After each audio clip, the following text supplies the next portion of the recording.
Vimal Kejriwal, Managing Director and CEO of KEC International, now joining us on the show. Mr. Kejriwal, a very good morning to you and thank you for speaking with us here at NDTV Profit. Let's talk about this order win spree first. What kind of details can you give us for both the order wins this week? One, of course, 1,171 crores in the Middle East. Let's start with that one. Good morning, Tamanna. Thank you for having me. So what we announced yesterday evening was two orders which we got, one from Saudi and one from UAE, Abu Dhabi. So that was 1,100 crores, both in transmission. So both in transmission, and you had another order win of 1,079 crores in India, Middle East and America. For supply of various types of cables, etc.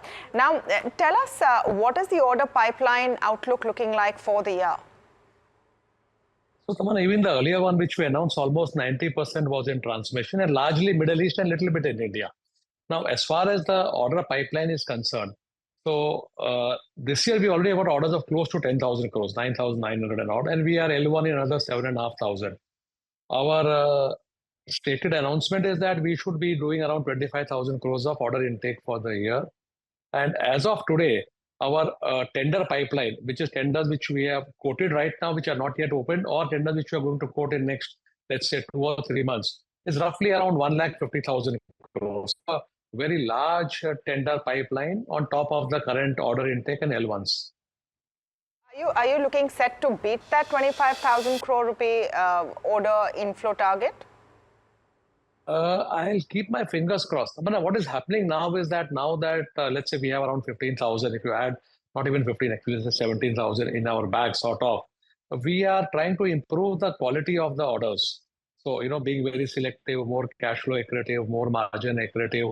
So I'm looking at, instead of beating the order guidance, should we be beating, looking at the margin guidance better for the next year and all that, so that we get better orders this year.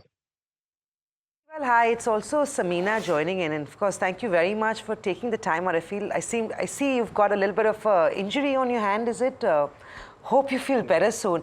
But I want to talk about something that stood out for me. So while your order book looks exceptionally healthy, and we can't argue that in the order wins, the pipeline, all a thumbs up, execution has been a little bit of a challenge because of the lack of semi-skilled labor. And we saw the reflection of that in terms of your earnings reporting as well in the first quarter. Would it be a fair assumption to make that your execution challenges are now behind you, and the next 6 months execution will pick up and hence the same will be reflected on revenue growth? Good morning, Samina. I think you are right. We have been talking about a 15% growth and we are still sticking to it. Execution has been a challenge, both in terms of labor, in our civil business, in our T&D business. Also, a little bit challenge still continues on the supply chain side, especially on pipes and transformers and conductors. Although it's easing out. What has happened is that this challenge has been going on for more than a year, so people have expanded capacity. We have put up our own plant. So supply chain challenges are slowly easing out. Labor challenge, I'll say, still continuing. In the last 1.5 months, we were able to get at least additionally 3,000 or 4,000 people. But we are still short of almost 20% people, and it's across the industry. We had expected that, people had gone home for elections and they'll come back. They took their own sweet time to come back, and now we've hit the monsoons. So there have been 2 challenging quarters. Otherwise, we would have probably done better. But we are slowly seeing labor returning. Also, what is happening, Samina, is that with this continuous challenge, all the contractors and especially us are also looking at how do we mechanize more, automate, what else can we do, use precast, etc. So that, we can sort of reduce the volatility in the entire system of project execution revenues. That's what we're trying to do. You mentioned of how the Middle East business is looking good, and the recent order wins have come in from UAE, Saudi Arabia, and I'm guessing the other Middle Eastern countries. What has changed there? Are you bidding for more orders in the Middle East? Is it just a function of a pickup in construction activity in the Middle East, or have you changed your strategy here? So the third country we got a Right, so I think we have a bit of an audio issue with you. We'll try and go back to Mr. Kejriwal. But remember, KEC has been bagging significant orders. and there's been also improvement in operational efficiency of the company. They've paid up some debt. Their US subsidiaries also looking good. So Kejriwal, I was coming back to you on this. Has there been a change of strategy at KEC, and is that why you're bagging significant orders in that geography? Or is it just a function and nature of improved infrastructure activity in those countries? And also any other orders you're bidding for in the Middle East? So I'll say it's a mix of various factors. One is clearly we are seeing much more business coming up, especially in UAE. Saudi has been consistently coming out with new tenders. UAE had been a little bit, I'll say during COVID and post-COVID also, they had been a little bit slow. But now we are seeing a lot of tenders. I think this is my 4th or 5th win in UAE during the current year. Okay. Saudi, we have got large L1. Saudi had announced these programs long back, and we are seeing a lot more focus on execution coming on. Number one. Number two, I'm seeing them a little bit out of NEOM into other pieces. So I think we are seeing a lot of development happening in the other parts of Saudi also. Third piece is that with the volumes going up, what is happening is that the competitive intensity is coming down, which is also helping us to win more orders at I'll say, better margin. I think those are the three things which have happened in this area. Is it a fair assumption for me that you're bidding for a lot more tenders in the Middle East right now? Any outstanding tenders that you are at? I don't have the exact number, but we have around 40,000 crores of tenders to be bid in international T&D right now. Success rate or your win rate? Typically,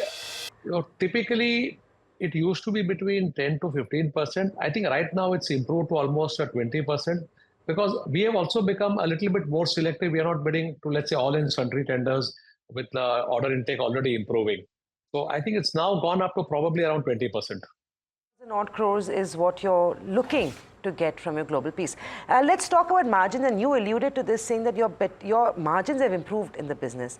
What we saw in the quarter gone by, you had margins at about 5.99% at a firm level. I know cables, railways is a space that is still not at par with what T&D is doing, but you've reduced your finance cost, your US subsidiary SAE is also done quite well. What is the margin outlook? Do you feel like there's an upside, there's a chance, an outside chance that margins will only improve in the next 6 months of this year? 100%. I think if you look at our numbers, I think we are slightly above 6. I don't remember the exact number, but our guidance for the year has been at 7.5%, which effectively means in Q3, Q4, we have to have a significantly better margin, because Q3, Q4 are also revenue-wise heavy. Generally, they'll be 60% and Q1, Q2 would be around 40%. So the margins will definitely go up. I think what is stopping us from the margins going up today has been what you alluded to, worker shortage and all that. So what is happening is that right now we are closing all the old projects which we had won last year, etc., which were obviously at a lower margin. And once the new projects which we are now winning are coming into execution, we will clearly see a margin improvement happening. We are very clear about that. And up to 7.5%. Did I get that right, Mr. Kejriwal? Yes, 7.5 for the year, yes. Okay, oh, so that's great. That's a very robust margin guidance. Just wanted to get your take on an announcement that took place yesterday by Cabinet. 28,000 crores on smart cities and big boost to infrastructure. We're seeing that now rev up, in terms of government announcements.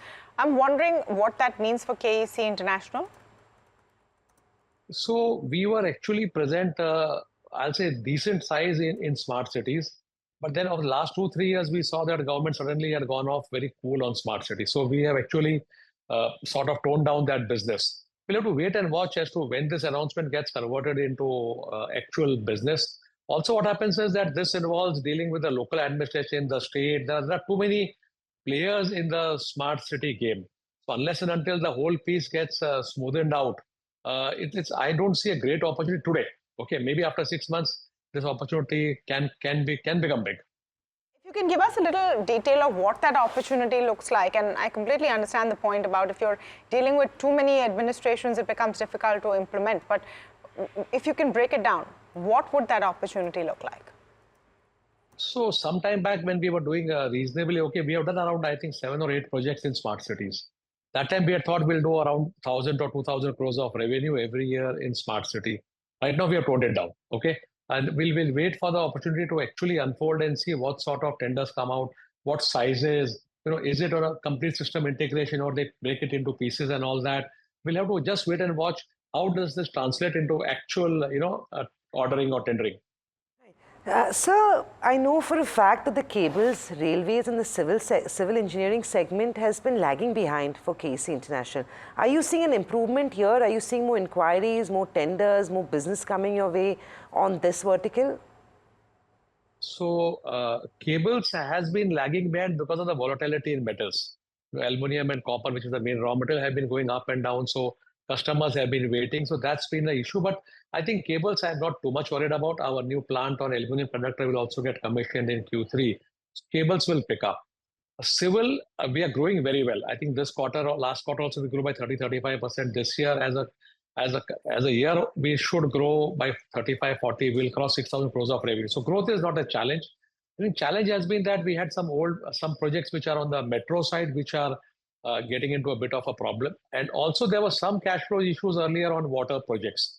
Now with the budget having been done, and I think the cash flows and all will improve. So we will definitely see improvement happening on the civil side, both in terms of revenue and margins. Railways is a bit of a... So that should be reflected in this quarter itself, the civil and the water plant improvement? No. I think the cash flows have now started coming in, so it will be reflective in Q3 and Q4. H2 it will be reflective. And you were talking to me about the railway space. So railways has been a bit of a disappointment in the way the contracts are right now getting executed. It's been a difficult journey. Okay, we have scaled down our railway business. This year we'll probably do around 2,500. Next year, I think right now government has announced large plans, new lines, more on Kavach and others. So we'll keep our fingers crossed. I don't see any improvement happening this year. But if the fresh tenders come, much more contractor friendly, then probably next year we should start seeing a revival of the railway business. So Kejriwal, I'd have loved to chat with you longer, but one last question, and I know you've retired some amount of your debt recently. Give me a quick update. Any more plans to reduce debt, to improve your debt equity ratio? And also expansion plans. You said you're adding capacity and there are no major supply concerns yet. Very quickly on expansion and your debt equity. So we have been doing I'll say routine expansion. We expanded our Dubai facility. We are now expanding our Jaipur facility. We are also expanding our cable facility. But these are all, annually we spend around 350-400 crores on capex. So that will continue. That will add to this debt. What I expect is that with margins improving, and we have generally all working capital debt. So I think we should be able to improve our debt profile. Maybe the debt may not go down, but we are talking about a 15% growth in our business. So the absolute numbers may remain where they are, but as a percentage of revenue, like last year we were about 3%. So this year we should be probably 2.5% of interest cost to the revenue. So the overall interest cost regime will become much more beneficial, and this is not counting any reduction which RBI may do. Right. Thank you very, very much, Mr. Kejriwal. Hope you feel better soon, and we'd love to chat with you longer and have a more detailed conversation. But for now, your stock's getting very excited and happy with all the news flow. It's up about 5%.